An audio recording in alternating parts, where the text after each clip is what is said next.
La maison familiale a été ouverte en 2015, donc sur d'abord un site intermédiaire à Perruy, ici donc dans cet ancien hôtel qui appartient à l'ADAPI, et puis dans les 15 jours qui vont arriver dans nos locaux définitifs, donc sur la place Péchiné, donc place emblématique de la ville de Saint-Auban. Donc la MFR accueille des jeunes à partir de la 3e, donc à partir de 14 ans, en alternance. Donc on a des 3e d'orientation, donc là l'idée c'est vraiment de pouvoir travailler l'orientation, la découverte du milieu professionnel. On a des bacs pro service aux personnes et au territoire, donc qui se passent en 3 ans, toujours pareil en alternance, donc avec la moitié du temps en entreprise et la moitié du temps en centre de formation. Un bac pro vente de produits de jardin, donc là en apprentissage, où les jeunes vont plutôt travailler voilà, dans les jardineries. Et puis après, on a des dispositifs d'accompagnement, donc plutôt pour des publics qui sont dans une recherche d'orientation ou éventuellement des dispositifs pour les publics éloignés de l'emploi. Voilà. Donc ça, c'est un peu le principe d'une maison familiale, avec forcément un projet éducatif, un projet pédagogique que l'on essaye de défendre, porté par une association de parents, de familles, hein, puisque les maisons familiales, ce sont des associations de familles.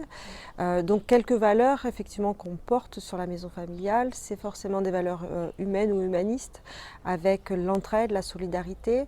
Donc ça peut s'illustrer aussi par la vie en collectivité, hein, dans le cadre de la maison familiale, à l'internat, dans les temps de vie résidentielle.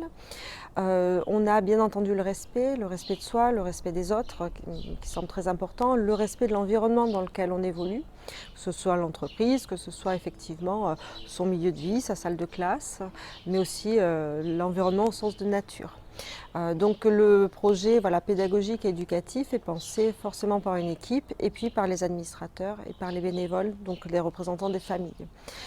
Donc ça, c'est le principe d'une maison familiale et l'organisation de notre maison familiale sur Château-Arnoux-Saint-Auban. La maison familiale est venue s'installer sur Château-Arnoux-Saint-Auban parce qu'il y avait de toute façon, on va dire, une concordance entre le projet de territoire et les projets des maisons familiales. Donc le lien déjà de territoire, il est lié à la création de la maison.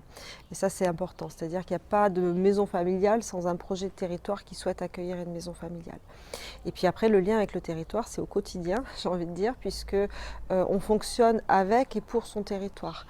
Donc la maison familiale se doit d'être au service de son territoire, de pouvoir répondre aux problématiques du territoire. Donc soit par les projets qui sont proposés, soit par l'emploi, soit par l'accueil des jeunes et de leurs familles, par la formation. Donc voilà, par différents biais, on essaye de travailler pour le territoire et avec on va dire, les projets et les ressources de son territoire. Le programme du 100% inclusion ou du prépa-apprentissage n'est pas spécifiquement lié, on va dire, à l'accueil des migrants. Mais il se trouve qu'effectivement, ça reste aussi un public prioritaire et un public d'accueil, c'est-à-dire quand on cherche une orientation, quand on cherche à travailler, à savoir dans quelle voie on va, et bien parfois c'est aussi l'accueil de parcours un peu atypiques et donc notamment peut-être parfois de jeunes migrants. Donc on a accueilli un jeune migrant qui est arrivé de Guinée-Conakry, parlant pas très bien, ne maîtrisant pas trop le français. Il est passé d'abord dans un dispositif de formation initiale, donc en bac pro service, qu'il a réussi. Voilà. Donc il a effectué des stages en maison de retraite, en crèche, dans des associations de points rencontres, etc. Donc c'était assez intéressant.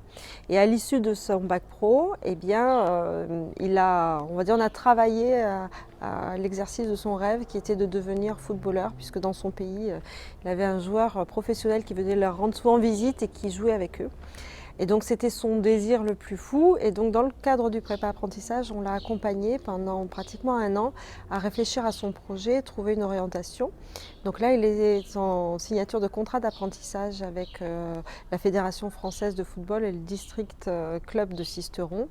Et donc il va passer son monitorat de moniteur de football. Voilà, donc c'est une belle concrétisation et un beau projet qui se réalise, et notamment un de ses rêves aussi qui se réalise. Donc ça, c'est intéressant.